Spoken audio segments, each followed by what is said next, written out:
Salut les amis, bienvenue sur Passion Pop Culture, la chaîne YouTube qui décortique la pop culture en faisant des reviews, des analyses, de l'actualité. Je vous invite les amis à vous abonner, liker, partager, ça aide la chaîne à grandir, à prospérer. Merci aux amis de longue date pendant la pause que j'ai faite pendant près de 2 mois. Et on va attaquer tout de suite. Quand même, je vous le signale, ma vidéo de reprise la semaine dernière, c'était l'actu Star Wars 2024. Si vous aimez la licence de George Lucas, allez voir cette vidéo. Il y a vraiment plein de choses à savoir sur tout ce qu'on va découvrir en 2024 concernant les Sith, les Jedi, les clones, l'Alliance Rebelle et autres.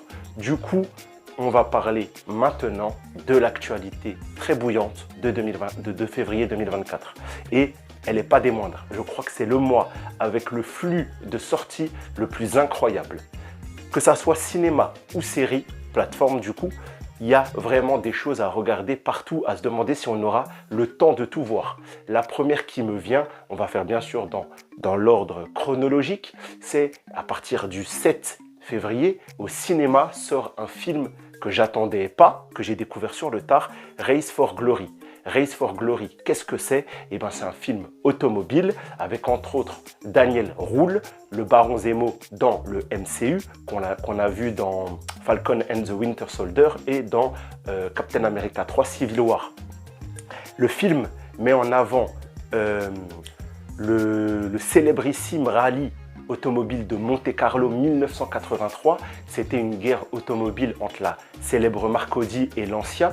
Et c'est un film qui va sûrement marcher dans les plates-bandes du Mans 68, un film automobile qui va sûrement nous ramener voilà, dans cet aspect automobile, beaucoup de courses. On ne sera pas dans, on va dire, du film d'arcade comme Need for Speed, Fast and Furious ou même le dernier Gran Turismo. On sera vraiment dans un film historique et j'adore les films historiques. Du coup, ça, c'est un film totalement pour moi. Et je vous signalerai, pour finir, qu'il y a un casting international. C'est un film britanno-italien, donc tu vois, pour l'aspect Audi, tout ça, c'est vraiment, tu vois, un film européen, donc ils sont très très proches de la culture. C'est pas les Américains qui vont parler de BM et d'Audi ou de Ferrari, tu vois. Là, c'est vraiment des Européens. Donc, j'ai vraiment confiance en ce film. À mon avis, il va être très très bon. Et du coup, on va vraiment mettre un œil là-dessus. Il se peut qu'il y ait une review. Dites-moi si ça peut vous intéresser. Le lendemain, le 8 février cette fois-ci, programme suivant, ce n'est pas au cinéma, mais sur la plateforme Paramount, je vais me régaler avec la reprise de la saison 2 de la série Halo. Grand passionné de cet univers de SF, pour moi c'est un de mes 5 univers de SF préférés. Les aventures du Master Chief, je kiffe un max, même si on est sur une réécriture un peu de l'histoire qui précède les jeux. Voilà, on est vraiment sur une série qui prend des partis pris. Moi, je suis plutôt partisan de cette série. Je suis un défenseur. Il y a plein de choses à dire. Voilà, on ne va pas développer qu'est-ce que la série Halo maintenant. Pour ceux qui ne connaissent pas et qui veulent rattraper, sachez que c'est de la SF. La planète Terre et ses colonies dans le futur se font attaquer par des extraterrestres et les humains ont trouvé comme réponse de créer des super soldats du futur, les Spartans. Et du coup, les Spartans sont vraiment les personnages centraux de cette aventure, en ayant pour leader et héros vraiment très marquant le Master Chief, le Major 117. Et voilà, le Pablo Schreiber qui interprète le personnage le fait à la perfection. Voilà, moi j'ai surtout joué à Halo 2, Halo 3 dans les années 90. Quand je me plonge dans la série, oui, il y a des trucs que je ne comprends pas, même des choses qui m'échappent parce que Halo, c'est un univers étendu fou. C'est un univers étendu fou, mais en tout cas, la série est très immersive. C'est une très belle porte d'entrée pour remettre Halo sur le devant de la scène, en sachant que depuis Halo 6 sur Xbox, ça fait bien longtemps qu'on n'a pas eu voilà, du Halo à déguster, tu vois. Donc, Halo, les amis, jetez un œil, Paramount, si vous l'avez. Si vous ne l'avez pas, prenez peut-être la période d'essai où vous vous débrouillerez très bien. Mais en tout cas, Halo, je pense que c'est un programme à ne pas louper en février. On continue et on fait un petit bond au 14 février. Là, on a 2 films et une série. On parle vite fait de la série, comme ça on peut enquiller sur les films. La série, c'est pas une nouveauté, mais c'est enfin Disney+ qui va proposer le programme Atlanta, la saison 4. Il y avait déjà les 3 saisons depuis, je crois, l'ouverture de la plateforme. Atlanta, c'est un genre de Scrubs, Brooklyn Nine-Nine qui parle du rap US, avec Paperboy et son cousin, j'ai oublié le nom de son cousin, donc Zazie Beetz et Donald Glover Jr. Donald Glover, moi c'est Lando Calrissian, c'est plein de personnages, voilà, c'est un acteur, voilà, c'est le fils d'ailleurs de Donald Glover de L'Arme Fatale et tout ça, donc des acteurs vraiment très pertinents. Atlanta c'est trop marrant, c'est des épisodes de 25 minutes qui vont te parler du rap, de la précarité, de la vie à Atlanta dans les quartiers, tout ça. Donc moi c'est vrai que j'ai un parti pris pour ce genre de programme, mais en soi c'est vraiment très bien écrit, c'est vraiment très qualitatif. Je vous invite à poser un œil dessus. On enchaîne, cette fois-ci on va se diriger vers les salles de cinéma. Il y a 2 films et il y a un film historique et un film de super-héros. On va commencer par le film historique parce que je pense qu'il en vaudra beaucoup plus la peine. Sort le 14 février, One Love Bob Marley. Enfin un film sur Bob Marley, je pense que ça fait des années que certaines personnes l'attendent, avec au casting Kingsley Ben-Adir. Kingsley Ben-Adir, qui est-il? C'est l'acteur de Gravik dans le MCU, entre autres, donc qui jouait dans Secret Invasion. Série pas très recommandée, pas très recommandable non plus, mais l'acteur a quand même fait un level up grâce à cette série. Du coup, il se retrouve quand même à incarner le chanteur de reggae le plus connu au monde. Je vais me jeter sur ce film, pourquoi? Pour l'aspect historique. Moi, je suis plus, comment dire, aficionados du rap US, du rap français, voire du rock des années 90-2000, mais on ne peut pas nier que Bob Marley est une icône mondiale, culturelle, historique, autant musicalement que son travail sur tout ce qui était la paix dans le monde. Voilà, sans hésiter, je vais aller voir ce film. J'espère qu'il sera bon parce qu'on est vraiment dans la mouvance des films musicaux depuis quelques années. Et il faut que ça continue. Voilà, comme j'ai dit, moi je me positionne plutôt comme quelqu'un qui apprécie le Tupac de Netflix, Notorious Big des années 2000 ou même 8 Mile. Mais voilà, là, Bob Marley, il n'y a pas moyen d'y échapper. À mon avis, ça va être un film bouleversant qui va te parler d'un homme incroyable. Donc, je vais poser les yeux dessus sans hésiter. On continue. Le 14, hein, peut-être que je sortirai de la salle, que j'irai manger une glace et que je reviendrai et que j'irai voir cette fois-ci Madame Web. Donc, Dakota Johnson et Scarlett Sweeney. Non, pas Scarlett Sweeney. Bon, je sais plus. Mais en tout cas, l'actrice de Euphoria, je ne connais pas trop, j'ai juste vu que cette actrice était dans une explosion de notoriété incroyable. Voilà, c'est vraiment une actrice qui est en train de faire du bruit, voilà, que beaucoup de gens apprécient. Moi, je ne connais pas, donc je ne vais pas vous dire « ouais, c'est trop bien ». Et ce que je peux vous dire, par contre, c'est que Madame Web, film très, déjà en amont critiqué, le peu d'intérêt. Après, voilà, c'est pas la responsabilité du film ou quoi. Je veux dire, c'est quand même le film qui suit au Spider-Verse de Sony. Hein, c'est pas le MCU. Même si aujourd'hui, on pourrait vraiment se demander s'il y a une différence entre le MCU et les films de Sony. Moi, en tout cas, j'ai ni aimé les Venom, ni aimé Morbius, hormis Matt Smith. Mais bon, Matt Smith, parti pris, Doctor Who, tu connais.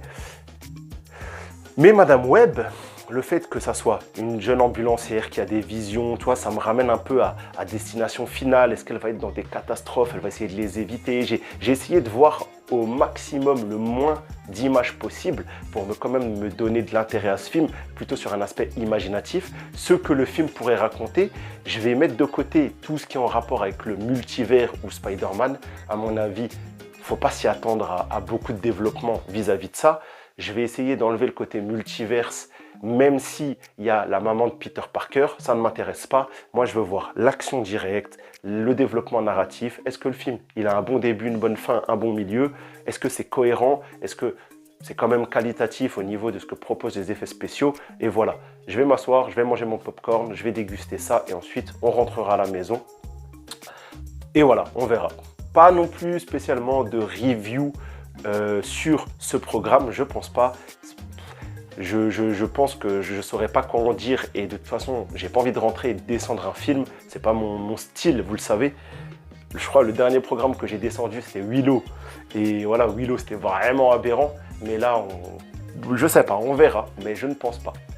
Voilà, en tout cas, 2 gros films le 14 février. On va quand même essayer de marquer une petite pause jusqu'au 21, tu vois, on peut pas enchaîner que des gros trucs, tu vois. On sera déjà hebdomadairement parlant sur Halo et tout ça. Et là, le 21 arrive encore de la SF et cette fois-ci, pas des moindres. C'est vraiment le cœur de la chaîne, c'est du Star Wars avec le final de la saison 3, enfin avec le final de Bad Batch, donc la saison 3, plein de choses à aborder.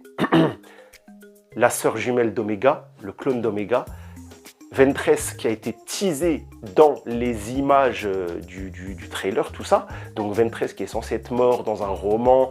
Normalement, elle n'est pas censée être là à cette époque. On va voir comment ils vont raccrocher les wagons. Et bien sûr, tout ce qu'ils nous ont construit au fur et à mesure de ces 3 saisons, à se demander si la Clone Force 99 ne servait qu'à ça, c'était amener un final épique pour avoir les clones, les anciens clones de la République résistant face aux premières troupes de l'Empire, les TK et tous les dispositifs impériaux. En tout cas, ça c'est quelque chose que j'ai envie de voir. Donc pas de review, je vous l'annonce tout de suite, Bad Batch, c'est pas pour moi. Ça fait bien longtemps pour moi que la Bad Batch, je subis le programme. Je ne ferai pas de review là-dessus, mais par contre, on fera peut-être un avis global à la fin avec Stirka et Zino, s'ils ont vu bien évidemment les épisodes semaine par semaine. Je sais que Stirka, lui, sera là. Zino, il faut encore qu'on voit avec lui si on arrive un petit peu à le motiver. Mais voilà, en tout cas, la Bad Batch se termine. C'est une très bonne chose. Je suis un amoureux des clones, comme vous le savez ou pas. Mais en tout cas, voilà, il est temps d'en finir avec la Bad Batch. On en a marre. C'était pas très... visuellement très qualitatif, mais au niveau de ce que ça apportait au lore, beaucoup d'épisodes plus que filler, ça n'allait pas. Donc, on enlève et on avance. Star Wars nous prépare plein de choses. Je te renvoie encore une fois à ma vidéo de la semaine dernière. On continue cette fois-ci le 22. Netflix prépare depuis un moment pas mal de, comment ça s'appelle, de mangas, d'adaptation de mangas. Après One Piece, c'est Avatar, le dernier maître de l'air, un de mes animés préférés de l'époque, des années 2000. Et cette fois-ci, donc, si tu ne connais pas, c'est l'histoire d'un jeune garçon qui s'appelle Aang. C'est le maître du vent. Et en fait, dans ce pays un peu d'heroic fantasy japonisant, tu as le pays de l'eau, le pays de la terre, du feu et du vent. Et grosso modo, chaque période, j'ai plus la période, tout ça, il y a un élu qui doit amener la paix et l'équilibre, un genre de Gandalf qui va arpenter le monde et faire la paix entre les royaumes, tout ça. Le mec qui maîtrise les 4 éléments, il n'y en a qu'un seul. Et du coup, voilà, c'est un super animé en 3 saisons. Du coup, on va découvrir la version Netflix. De ce que j'en ai vu, ça a l'air vraiment pas mal. Ça, il y aura sûrement une review. Donc, les amis, dites-moi si vous, Avatar, c'est votre programme du mois de février ou pas. Moi, en tout cas, je sais qu'il est très très haut dans la liste. Ça, j'ai hâte de voir ce que ça donne. Je pense qu'on va passer un très bon moment. Maintenant qu'on a parlé de Bad Batch et Avatar, on peut enchaîner le 25 et c'est nouveau Disney+ qui fait un pas vers l'histoire en nous proposant son premier programme original historique avec Shogun. Donc je ne vais pas t'en parler énormément, je ne connais pas beaucoup de choses dessus, je crois que j'ai même pas vu de bande-annonce ou de trailer, je sais juste que ça sort, j'ai vu la date. Shogun, donc Japon médiéval ou presque, parce qu'on est en 1600. Ça va parler de samouraïs, d'empereurs, de shoguns qui font des coups d'état. On va être un peu dans un univers à la Ghost of Tsushima. Voilà, moi je sais que je suis friand de ce genre de problème. Je me poserai avec plaisir chaque semaine devant ça. Et à mon avis, par rapport à ce qui est sorti ces derniers mois sur la plateforme Disney+, alors Percy Jackson, à ce qui paraît, c'est pas mal, j'ai pas regardé. Trésor perdu, Willow et un nombre incalculable de programmes liés à Star Wars ou Marvel catastrophiques. Shogun est ma petite lueur d'espoir dans tout ce fourbi. Donc, Shogun, on va mettre un œil dessus, c'est certain. Netflix, encore une fois, mais à la date du 28, Netflix nous proposera enfin Code 8 saison 2. Code 8, c'est quoi? C'est un programme que j'aime beaucoup. L'épisode 1, la partie 1, est à découvrir si vous ne l'avez toujours pas vu. C'est la production, la réalisation des 2 cousins Amell, Stephen et Robbie, Arrow Firestorm, relativement connus si tu aimes les super-héros de la CW. Et du coup, ils ont réalisé leur projet il y a quelques années et il y a enfin une suite. Ça parle de mutants, de X-Men, de mutants X, voilà, de gens qui ont des pouvoirs. Il y en a 4% sur la Terre. On est dans un futur légèrement dystopique avec une genre de dictature qui contrôle à l'excès ces populations-là qui ont des pouvoirs parce qu'elles font peur. Et du coup, dans tout ça, tu as un Stephen Amell qui est criminel, qui fait des cases, des trucs, des machins. Et du coup, il a trouvé un mutant très puissant dans la personne de Robbie Amell. Il va l'embrigader pour faire un casse, tout ça, parce que le jeune Robbie doit sauver sa mère d'une opération, il me semble. Et dans tout ça, tu vois que petit à petit, la résistance est en train de se former. Parce qu'on est vraiment dans un délire des drones avec des mitrailleuses, des genres de sentinelles comme dans les X-Men. Alors, est-ce qu'il y a beaucoup d'inspi extérieurs? Forcément. Mais par contre, voilà, c'est quand même la réal de deux cousins qui se donnent du mal, tout ça, qui vont chercher les fonds, les moyens, qui mettent du temps. Voilà, c'est pas un programme très soutenu par l'ensemble de la communauté cinématographique, surtout vu les derniers, les derniers dires de Stephen Amell qui s'est mis beaucoup de monde à dos. Moi, en tout cas, j'ai toujours bien aimé les deux cousins dans leurs différents programmes. Par exemple, je suis un grand partisan soutien de Hills que j'adore. Donc, Hills, programme de catch géré aussi et poussé par Stephen Amell. Grosso modo, regardez-le, je pense que vous allez aimer. Ça, il y aura une review, je peux vous le garantir. Et on finit avec, non pas des moindres, le programme de février le plus médiatisé à venir. C'est bien évidemment Dune partie 2, Denis Villeneuve, l'ASF de Dune très particulière qui ne plaît pas à tout le monde parce qu'on n'est pas dans du soap opéra, Starship Trooper, Halo, Star Wars, Star Trek, Stargate, mais on est dans quelque chose d'un peu plus léché, tout ça. C'est vrai que tout le monde n'est pas client. Le Denis Villeneuve, c'est un cinéma un peu plus lent, tout ça. Mais Dune, c'est une valeur sûre, c'est apprécié par beaucoup de monde. Si vous vous attendez à des grosses batailles, tout ça, non, c'est pas le projet. Mais voilà, c'est du beau cinéma, c'est bien écrit. Je vais aller le voir, je ne ferai pas de review parce que je ne vais pas vous mentir, c'est pas ma SF, hein, je me positionne clairement comme c'est pas ma SF, mais par contre c'est très qualitatif, du coup je poserai forcément mes fesses au cinéma pour regarder ce film. Bon, février, voilà, il y a beaucoup de choses, on a parlé de beaucoup de choses, on va revenir sur ce qu'on va review, probablement Halo, Race for Glory, Avatar et Code 8. Est-ce que ça vous intéresse? Est-ce qu'il y a autre chose? Vraiment, si vous me poussez à parler d'autre chose, je le ferai. En live, sûrement, le live Bad Batch. Mais en tout cas, voilà. Février, on va plus savoir quoi en faire. On va plus savoir que donner de notre temps. Mais ça sera un pur plaisir. Ça sera un pur plaisir. Je n'en doute pas. Tous ces programmes à découvrir. Les amis, on va se laisser là-dessus. On a beaucoup parlé. Merci pour votre soutien, merci d'avoir regardé la vidéo jusqu'au bout. Likez, partagez, commentez. Merci aux anciens, bienvenue aux nouveaux. C'est votre soutien qui aide la chaîne à prospérer et à grandir. Vous connaissez tout ça. Et on se retrouve la semaine prochaine pour une prochaine vidéo. Et je vous dis, prenez soin de vous. Ciao.